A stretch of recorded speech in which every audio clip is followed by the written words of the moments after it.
Hi, Verbling. My name's Michaela. I'm from Phoenix, Arizona. And today we're talking about homographs, heteronyms, and lots of other word categories. This was requested by a student. If you would like to request a class or a topic, you can let me know on Facebook. And I'm going to put my Facebook name in the chat box for you. It is Michaela Affidani. So you guys are welcome to friend me there, send me messages just to say hi or to ask any questions you have. I'll also put some of the notes for our class in the chat box. We're going to be going over lots of stuff today, but one of our main pages is going to be this. So go ahead and open that if you're interested. And if you guys want one-on-one practice, you can also check out my profile and schedule a session with me. I have plenty of open sessions for this week.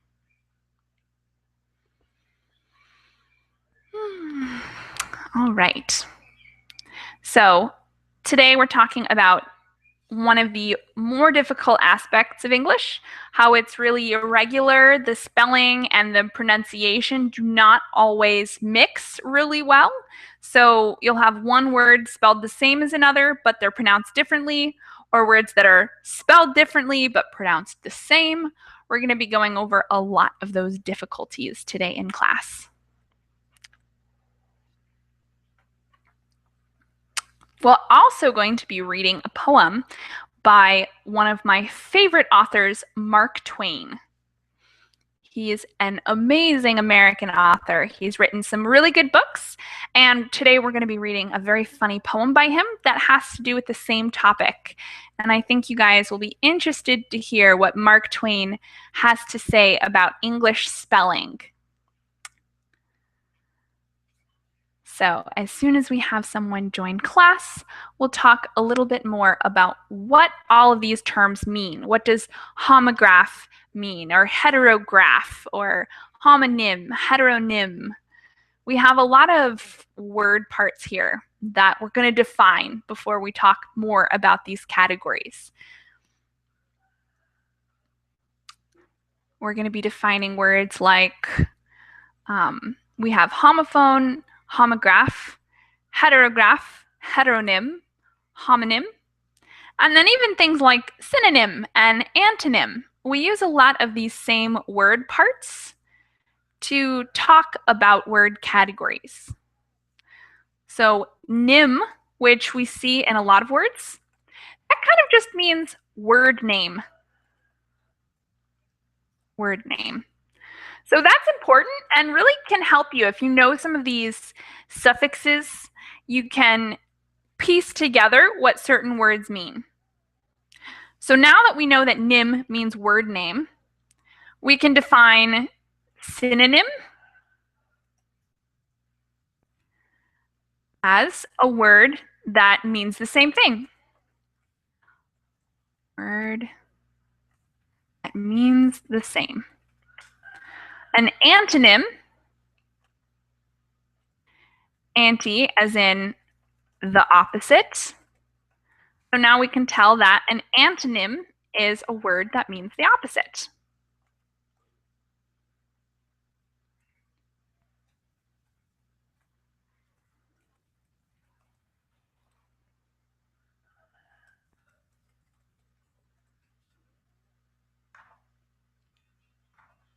Okay, so an antonym is a word that means the opposite.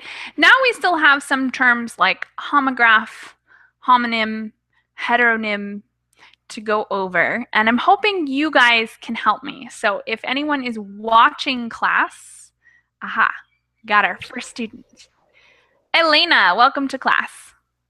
Hello. How are you, Elena? Fine. Got anything fun planned for this new week? I know. Just working. No.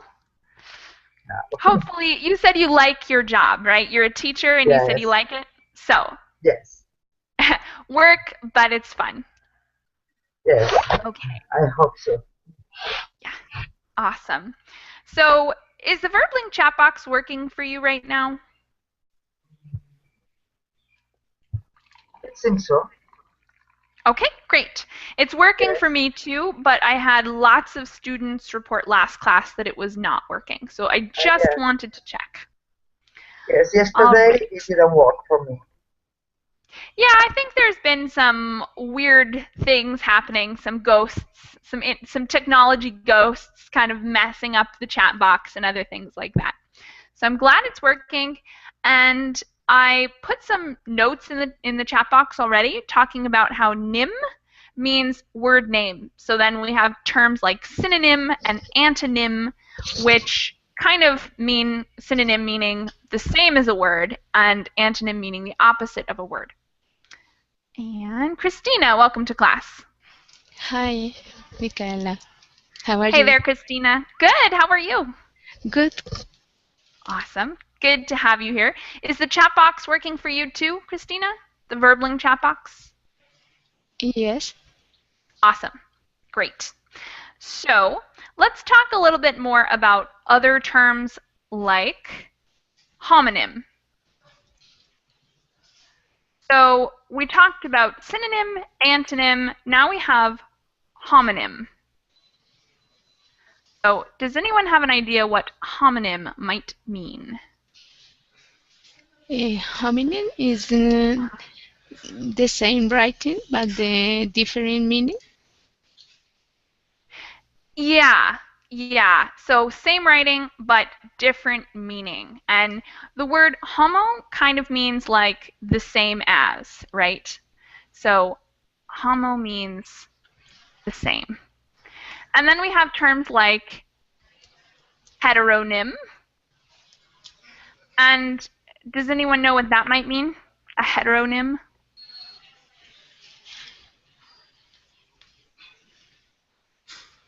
Hetero usually means something that's different.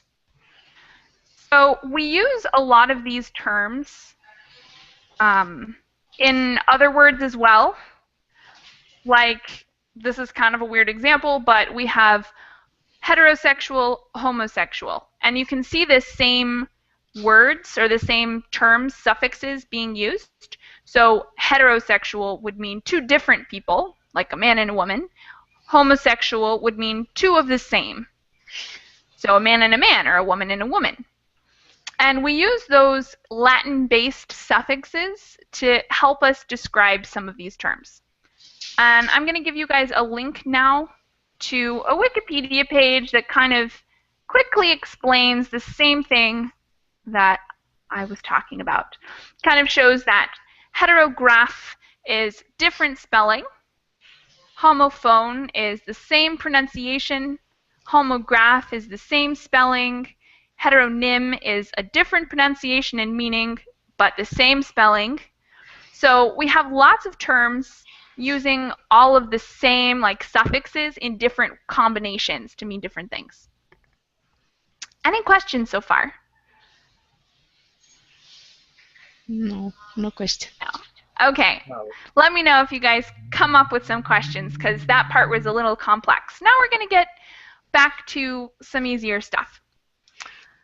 So let's come up with some examples of, say, homographs. Homographs meaning words that are spelled the same. Can you guys think of any two words that are spelled the same?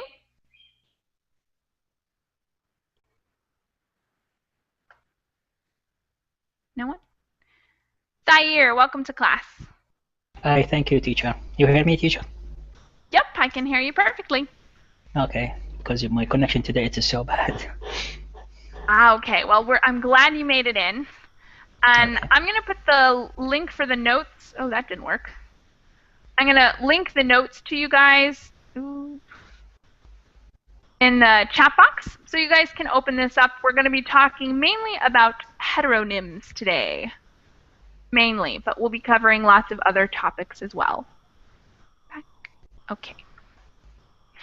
So we're going to read the definition for this. And I'm also going to screen share it for you guys if I can get that working. Okay, so while you guys load that up, What are heteronyms? We have a quick definition down there, even though we've already kind of talked about it. A heteronym is a word having a different pronunciation and meaning as another word, but the same spelling. Sometimes the stress is on a different syllable, and sometimes the stress remains the same, but only the pronunciation of a vowel changes. So we're going to start by looking at some examples of this. And we'll talk a little bit about why English is such a pain in the butt and is really difficult. So first, let's read these two example sentences, starting with Christina. Can you read those for us? Okay. You will find fruits and vegetables in the produce section. Adjective. Many factories produce too much pollution. Verb. Thank you very much. So we have two words that are spelled the same, but the pronunciation is different. Thayer, do you know how the pronunciation is different between those two words? Which one? Produce, teacher? Yeah, we have the two sentences, one as an adjective, the produce section, and the next one as a verb, produce too much pollution. Yeah, I think Yeah. the first one as adjective, it is the stress in the beginning, but in the verb, the stress in the ending. Exactly. Yes, maybe. Yeah, and that's a common pattern with two-syllable verbs and adjectives. We similarly have a lot of other words we're going to see today where the stress changes when it goes from being a verb to an adjective or a verb to a noun. Awesome. Do you guys have questions about the meaning, what a produce section is, or what produce means? No. No, I don't have. Okay. Teacher. All right. Then, as we go along, we're going to read some of these, define them, and talk about the difference in pronunciation. The next set is for Elena. Will you read those two sentences and then tell us the definition and the difference in pronunciation? He was he was a famous Polish actor in the 1970s. Adjective. We need to polish all the furniture and silverware. That. Yeah. So polish. I'm not sure about pronunciation, but the meaning of the first word is a people who comes from Poland, and the second is to I don't know, to care the furniture, care the wood with some chemical product. Yep. Exactly. So the second one's kind of like cleaning or shining or something. Those are some good synonyms. But what's the difference in pronunciation? Does anybody know what the pronunciation difference is between those two words? Yes, Okay. teacher. Go ahead. Okay, go. What is it? No, sorry. Elena, first. Oh, well, thank you. I think I pronounced bad the second one before. I suppose it's we need to polish. Okay, so what would be the difference there? Yeah, the strength, the syllable we mark. This one is different than the last one. So the last one we saw that the pronunciation changed because of the stress from one syllable to another. But this one is not exactly the same because in the first example, we use the same root word to be a verb and to be an adjective, but this one is using a different root. So they come from different places, but they ended up being spelled the same. Does anyone else know what the difference is between the pronunciation of those two words? Yes. The first one, What it is is express about nationality, Polish. But the second one, it is Polish, maybe. Nope. No? You're close. I can see why you would think that, because that would follow the same pattern as what we just learned, right? Where verb and adjective change. But that's only if it comes from the same root. So we have lots of words that I might use as a verb and then later as an adjective, but they have a similar meaning or they come from the same root. But this word comes from two different roots, and it's just an accident that they are spelled the same. And the difference here is the vowel sound. So the first one is Polish, and the next one is Polish. Polish, Polish. O-ah. Okay. So that's it's a difficult thing to predict. It's pretty impossible actually, which is why we're going over a lot of these irregularities today.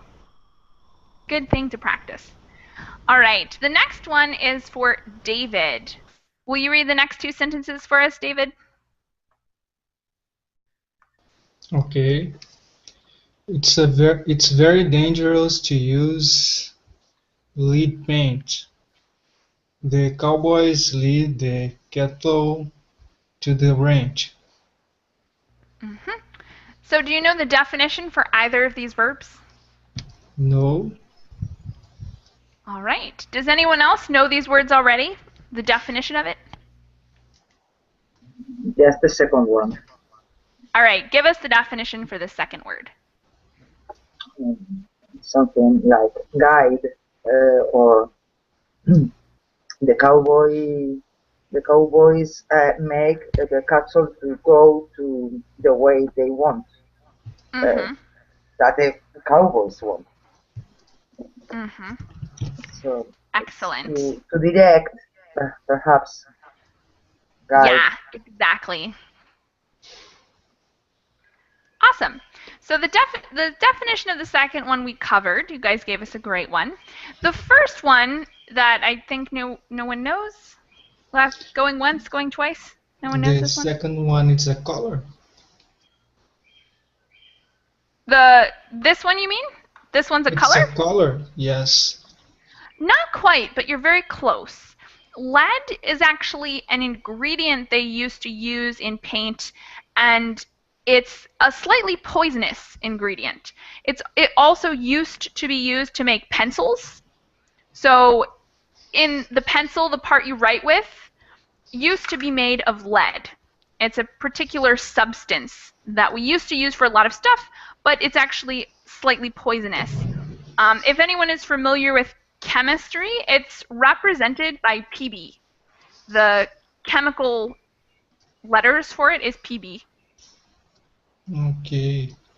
Does that make it clear? Do you guys know what I'm talking about? Yes. Because I could also show a picture or something. Like silver, lead, and gold. Yeah. Yeah, exactly. Exactly. Okay. And the pronunciation difference here is lead, the first one, to lead. So short vowel sound in the first sentence and long vowel sound, lead, in the second.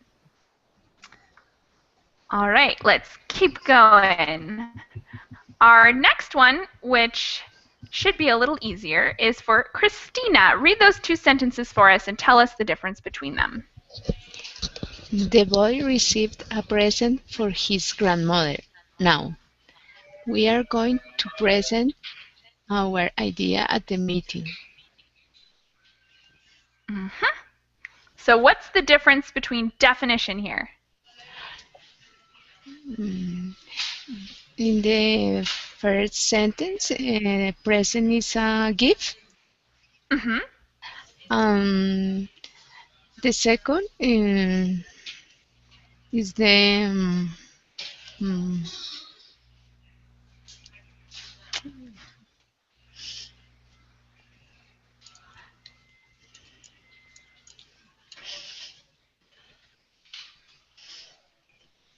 is a show Yes. The idea.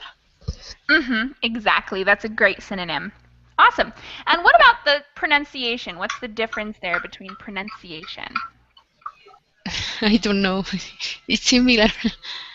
It is similar because this one comes from the same root word, but we're using one as a verb and one as a noun. Can anyone predict what the difference will be between the pronunciation of one and the other? Maybe I try. Present. And the second one, present. So the stress in the end, because it is like offer.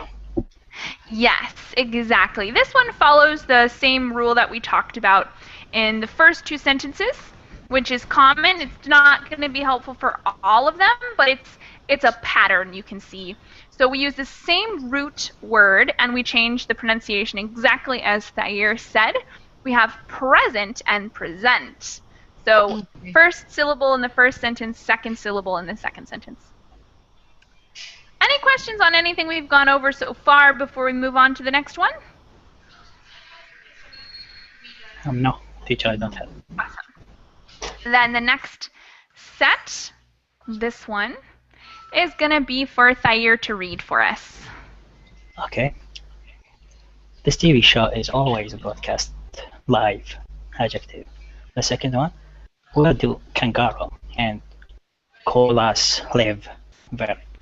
The first one, it is on air. It is direct on air, and the second one, it is home when he live. So the first one live, and the second one live. Excellent. Well done. So that vowel sound changes. Thanks, Thayer. Okay, thank you, teacher. Elena, can you read the next sentence set for us?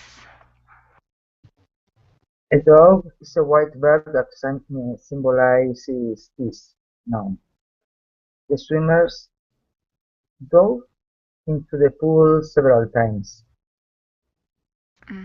Well, I'm not sure about pronunciation. All right. What about the definition between those words? Do you know the definition for either of them? Yes, and the first one, dove, well, you can see there is that our cities are full of and symbolize this. And the second one is go into some water, or yes, like here in the pool, jump into. Yeah, similar to jump, but it's a little more graceful. Usually a dive is like head first or very graceful versus jump is kind of what I do when I go into a pool, right? I'm like not skilled, so I just kind of throw myself in the water. All right, guys, what about pronunciation? Does anyone know the difference in pronunciation between these two words? Maybe the first one, dove. And the second, dove. Yeah, so the vowel sound changes. Yeah, I'm not sure. Yeah, I think you got it pretty much right. The first one is like dove, and the second one is o like dove. Is there a difference between dove and pigeons? No, not really. I mean, it depends on the person you ask. Usually when I think of a dove, I think of a white bird, but technically they're pretty much the same thing, except some are gray and some are white. Okay. So, teacher, about the first one, a dove, is that just a pigeon? I mean, a bird, or we can say child, maybe a child, about a boy child? Or... You mean like a nickname or something? No, the dove. It is meaning just a bird, or maybe a child. Yeah, just a bird. You could use it like, you know, if you want to use a really sweet name, you might say like, oh, honey, honey bear, dear sweetie. You could say dove, like, oh, dove. Okay. But it's not something that's really common in the U.S. I think I've heard that in like, you know, Mary Poppins or some British movies. But I think it is possible to use as like a little sweet name for someone you are intimate with. Okay, thank you, teacher. No problem. Great point. All right. Next set, David, will you read them for us? The treasure hunter discovered a valuable object in the tomb. Lawyers often object to questions during a trial. Good reading. So what's the difference in definition? Do you know? The first object is an item, and the second Object is a verb that means say something against someone or something. Yes, But I don't excellent. know what trial means. Ah, that's an important word in this sentence. Does anyone else know what the word trial means? Trial. Okay. Yeah. Yes. Go ahead. What's a trial? When you have a sentence or something like that, the judge, the judge send you to president or something like that maybe. But I don't know the synonym to trial. Yeah, so it's hard to come up with a synonym, but when someone is Court maybe. Yeah, when you go to court for a particular reason, like maybe someone claims that you stole their car, you would have to go to trial and a lawyer would defend you and say, no, of course, David would never do that, or something. All right. And what about the pronunciation difference? Object and object. Excellent. So this one goes back to the pattern, the verb-noun pattern, object and object. Great. How about the next one? This one is for Christina to read for us. What was your favorite subject in school? Math, science, history? Noun. New drugs are subject to many tests before they are approved. Verb.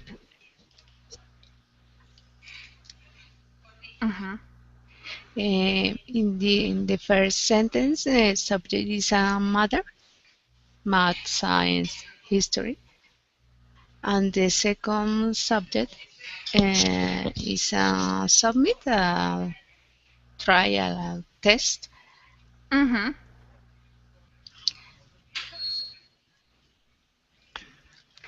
So I added an ed on here because I think it makes more sense to be are subjected. So what about pronunciation? The difference between pronunciation here? In the first is subject, and the second is subject. Subject. So describe what changes for us. In the second, ed in the past verb. Subject. Subjected. Is the emphasis, the stress, the same in both words, or does it change? Ed. But what about this part? Does the stress change? Like we have subject, where we have the stress on the first part. Where does the stress rest in this word? Where do we have the strongest syllable with the most stress? Subject. Jet. Yeah, exactly. So in the first noun version, we have subject, and in the second version, we have subjected. Subjected. They are subjected to many tests. Okay. All right. Thank you very much. We just have a few more examples of these. This one is for Rafa. Welcome to class.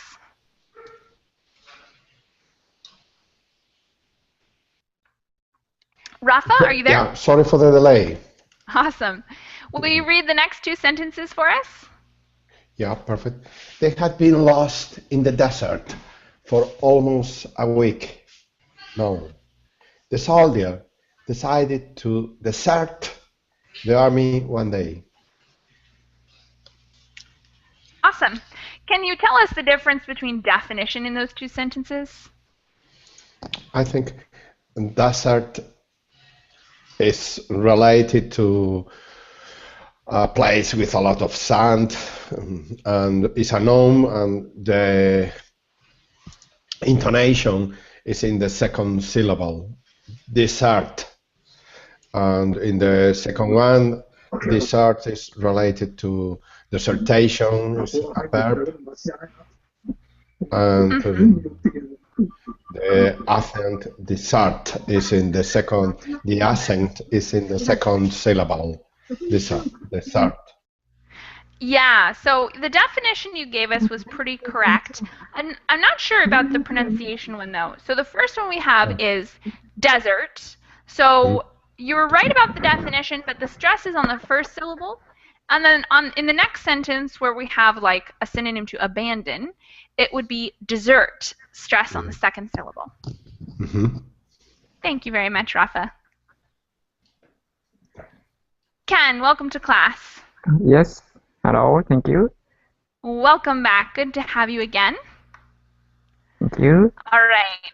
You being an expert on these things, I think you've been in this class before, right? Yeah, I think so. Yeah.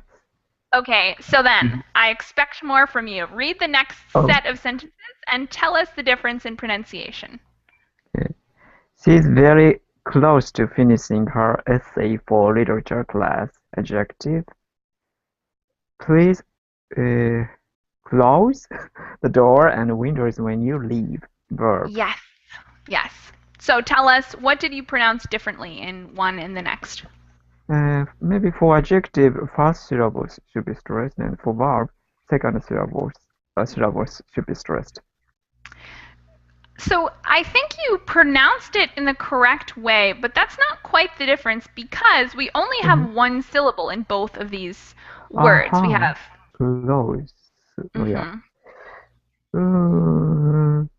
I don't know but I try to kind of reinforce the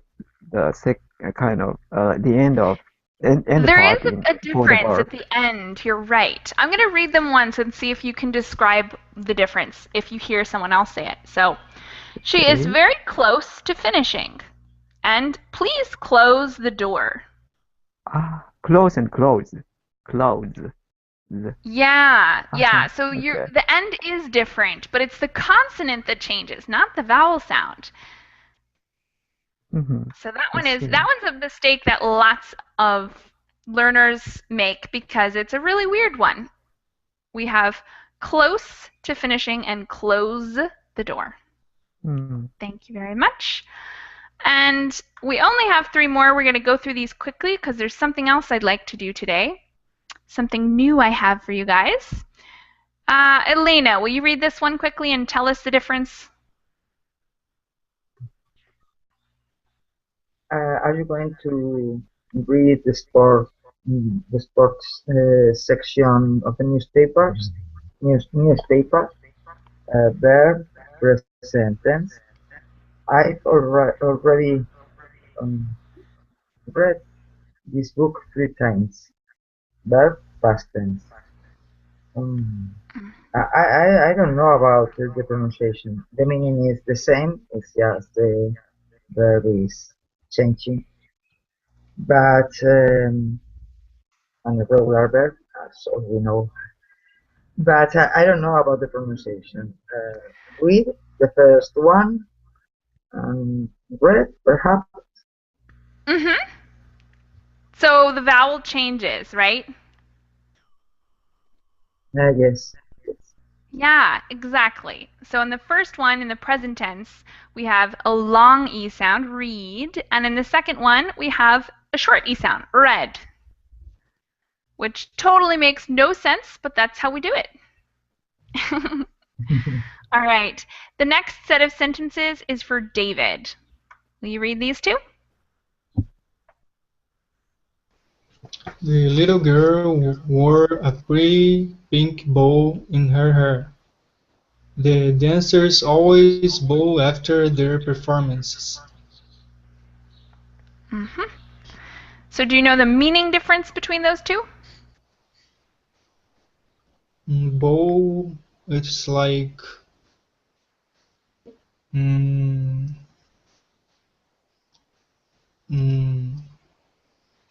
a lace. I don't know. It's something she put in her hair to make it more beautiful. Yep. So I like don't a know. little pink knot or something. Pink what? Knot? It's similar to a knot. A knot is like when you tie a string, but it's like a very beautiful knot when you tie a string in a fancy way. It's also the way people tie their shoes. They tie their shoes in a Yes. bow. Yes. All right. I What about the remember second about word? the shoelace. the the second, I don't know. Bow, no, I know, yes. Bow, it means when you go down with your chest. I don't know. Yeah. Yeah, you bend at your waist and Bend, your yes. chest goes towards the floor. Exactly. All right. What about the pronunciation difference? Does anyone know the difference between the first and second word for pronunciation? I think the second pronunciates like bow. Yes. So the second sentence we have bow. What about the Bow. first sentence? Bow. Yep, bow. Bow and bow. So the vowel sound changes. In the first one it's O, and the second one it's ow. Okay. Excellent. Thank you Thank very you. much. And in our last set here, it's Christina's turn. Can you read those for us? She must have been sad because I saw a tear on her cheek. Now, be careful not to accidentally tear the paper. Verb. So what's the definition difference? In the first sentence, the tear is a drop, is a tear drop, Uh-huh. and the second sentence is on break the paper, or Yep. but the pronunciation for me is similar. Got it. So the definition, you gave us a great definition for both of them. Does anyone know the difference in pronunciation between the first and second word? Tear? Yeah. No, I don't know. So I heard a good pronunciation of the first word, tear. What about the second word? Tear? Tear, yes. Tear and tear. Exactly. So the vowel sound changes. All right. Do you guys have any other questions on these sentences, any of the vocabulary here, or anything else? Yes, teacher, just All right. about wow. Okay, what's up? So, What's the do you question? mean the bow, it is just a tie? So a bow here in the first sentence would Yeah, and be that, when you tie your shoelace in that particular form. So you end up with two big loops, two big circles, and then two strands that are loose. In fact, I'm going to screen share a bow just so we're all on the same page. I'm going to Google search it for us. okay, thank you. No problem. Better to do this since we have the technology.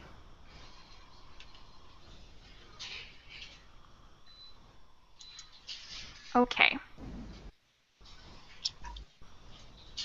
A bow is like this, for instance. Okay. So So, it could be fancy like what you put on a gift.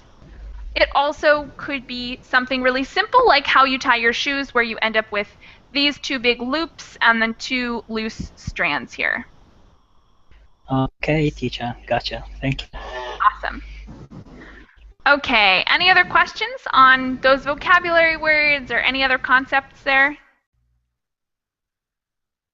No. All right. No. Then I'm going to give you guys, a couple of you were in the last class, but for any of you who were not, I'm going to give you another link to the notes we talked about last class, which give a lot of information on similar topics. Like today we talked about words that are spelled the same but pronounced differently. They also include words that are spelled differently but pronounced the same. What would that be? What category of words is that? Words that are spelled differently but pronounced the same. Homophones. Yes, homophones, exactly. So phone, like the sound, homophone, same sound. And then what we talked about today were heteronyms, which are different words but the same spelling. So you could also call them homographs.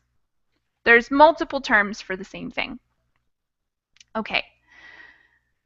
Now we're going to go over a poem. And I'm going to put a link to this poem in the chat box. It's one of my very favorite American authors. His name is Mark Twain. Does anyone know Mark Twain? Yes. Who's Mark Tom Twain? Sawyer. Tom Yeah. Sawyer, Huckleberry Finn. Yeah. Yes, exactly. So he's relatively famous, and he's one of my favorites. He's a very funny guy. He wrote this poem, and I really like it, and it's very applicable to the topic of today because English is really difficult to spell, to pronounce, to remember all of these irregularities. And it's very, very difficult for people who are learning English, but it's difficult for English speakers too. Especially when we're learning to spell things when we're in our younger years. I had so much trouble learning to spell things because it's hard, it's irregular. So you guys are not alone. And Mark Twain wrote a beautiful poem on this topic. I'll also screen share it just in case anyone needs that. And I'm going to ask you guys to attempt to read it. No, can't do that much. Okay. Okay. Can you guys see it okay? Oops. Could you see it okay? Sayer, would you be willing to read it for us, or at least try to read it through for us once? Yes, teacher, but could you make it more larger than this? Because yeah, maybe. I'll try. Hold on. Okay, this is working okay. Okay. How's that? Is that okay? Yeah, it's okay, teacher. Yep. All right. Okay. For example, in year 1, that useless letters C would be dropped to be replaced either by K or S, and likewise X would no longer be part of the alphabet. The only case in which C would be retained would be the CH formation, which will be dealt with later. Year 2 might reform W spelling so that which and one would take the same consonant. Sorry, teacher. This consonant it is misspelling. I think it is not with Hold on letter a K. sec. Continue reading, and I think we'll see exactly what's happening here. Continue reading. Okay, teacher. Same consonant.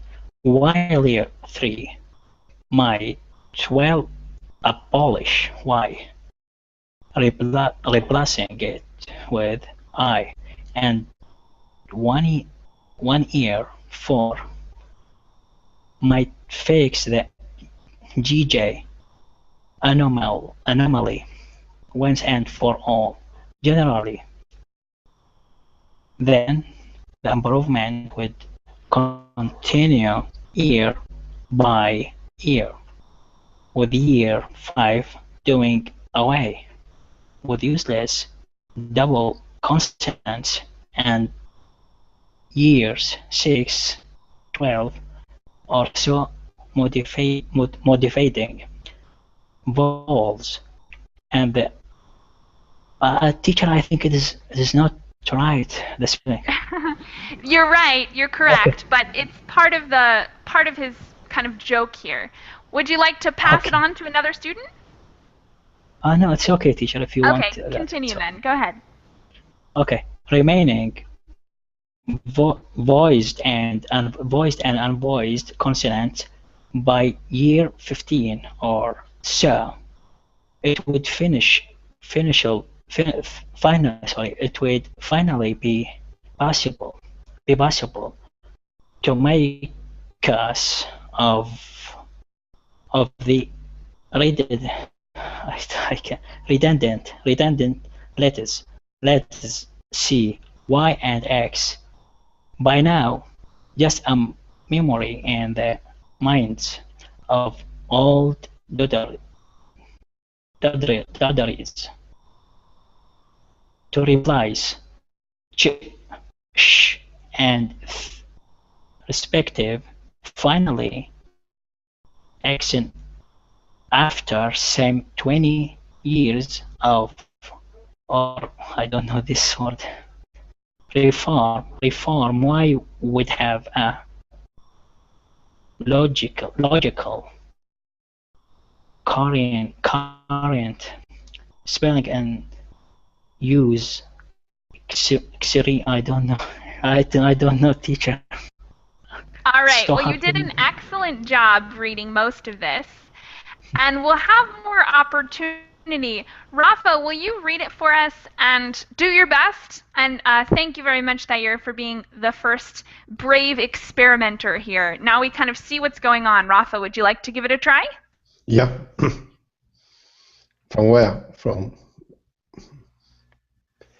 in the last 2 lines or where? Yeah, sure. How about start in these lines? Try to do all of those for us. Yeah. By year 15 or so, it would finally be possible to make use of the redundant letters C and X.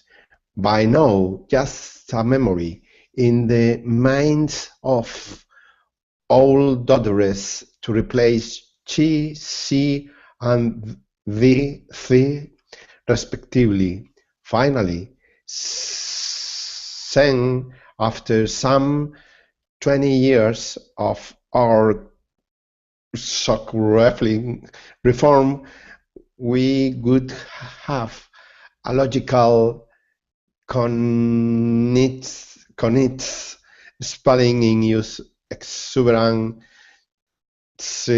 English-speaking world. Okay, yeah, that's so tough. So what is this word here? Has anyone figured out what this word is supposed to be? Phonetic. Exuberant. Huh? Phonetic. No. Nope. Oh, sorry. You okay? You. Wait, what? Exuberant.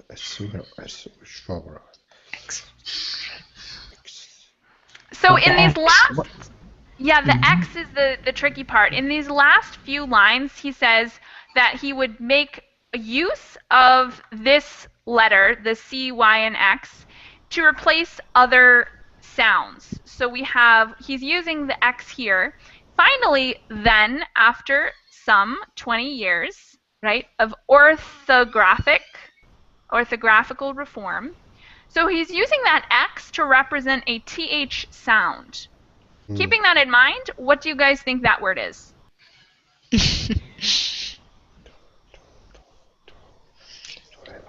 Toreland.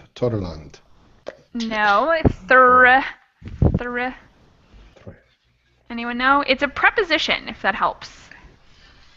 Throughout. Yeah, throughout.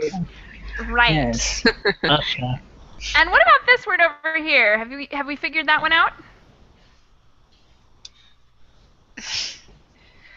Coherent.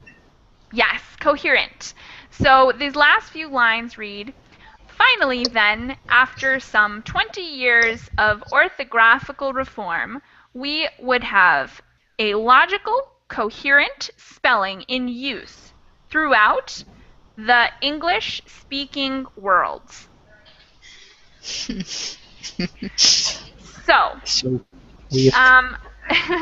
let's talk a little bit about exactly what's happening in this poem. How about Elena? What do you suspect is occurring here? Why is everything changing? Well, Mark Twain wanted to reform the orthography, just a joke, because that way everybody complains about the difficulty of the spelling in English. So let's modify it, but we can see it's no use. It's horrible. We can't understand it. So yeah, perhaps exactly. a little change would be nice, and in fact, languages change with time, but radical change like that is absolutely impossible. Yes, it's very difficult. So I love that poem because it's funny. It makes it really funny because English is really difficult. It's irregular. It's hard to learn. But if we changed everything for it to be really regular, it'd be a really difficult change. And you can just see as he applies those changes, every time he says, oh, we would change this and this and this, he starts to apply the changes. So words are misspelled until at the very end, they're so crazy looking, they don't even look anything like their original form, or you can't really tell what he's going for. David, what do you think about changing English? Do you think it would be a good idea to start making some reforms to go along with this poem and make some of those changes, or do you think that it's no use? Well, the poem is funny. It's like a joke, kind. But I think the language changed by itself along the time. Mm-hmm.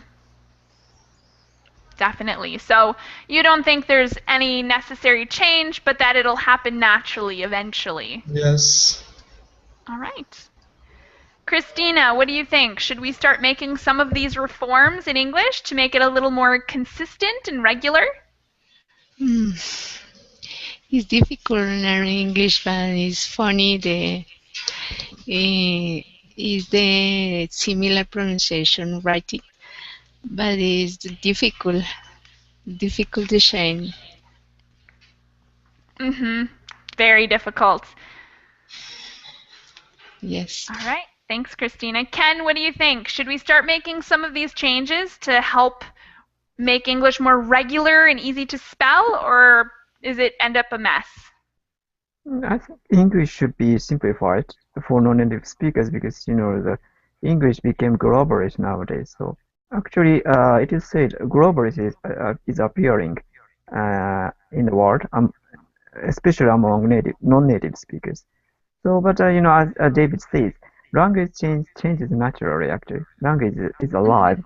So maybe not a sudden change, but I think English is gonna be simplified in the future.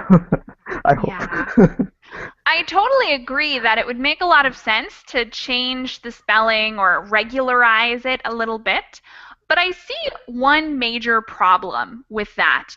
And the problem would be accents, because we have British English accents, Scottish English accents, Irish English accents, Jamaican English accents, Australian English accents, South African English accents, and of course American English accents. So I think the problem would be if we did start to make those changes to the spelling, who would we base it off? The American English, British English, Australian English? It'd be difficult because we all pronounce it so differently. In order to make it super consistent, we would have to choose one accent to model English spelling after. Yeah, actually, Japan, China simplified Chinese characters, but at that time we don't have any political relations. So both countries simplified Chinese characters their own way. But if they are negotiated at that time, we Chinese and Japanese can communicate with Chinese characters more easier. Yeah, maybe Wow. some kind of negotiation sometimes is useful to simplify language. Very interesting. Very cool. All right. Thayer, what do you think about all this? Do you think we should start making some of these changes?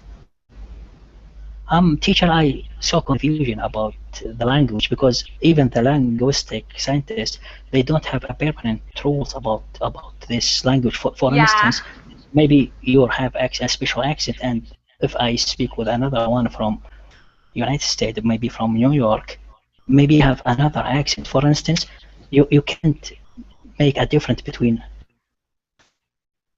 Totally, yes. There is that problem. Different accents. Yeah. So could you see the chat box? I typed 2 words. Block and black. So yeah, if you say it and without you spelling it, I don't know which one you mean. So I sometimes, yes, we have confusion.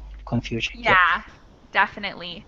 And those regional accents, even within the United States, can compact these difficulties. Yes, teacher. All right. Rafa, what do you think about changing some of the spelling to be more consistent?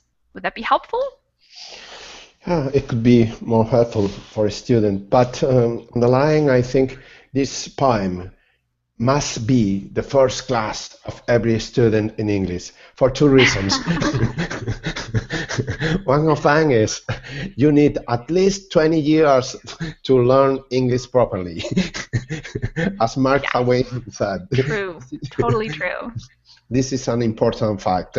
And the second is the whole poem, because the accent is to drop out some consonant could be very useful. It could be the first class of every teacher.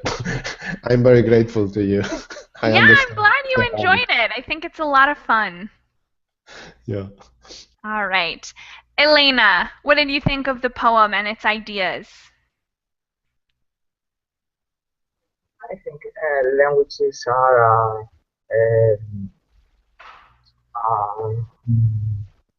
alive, so they change.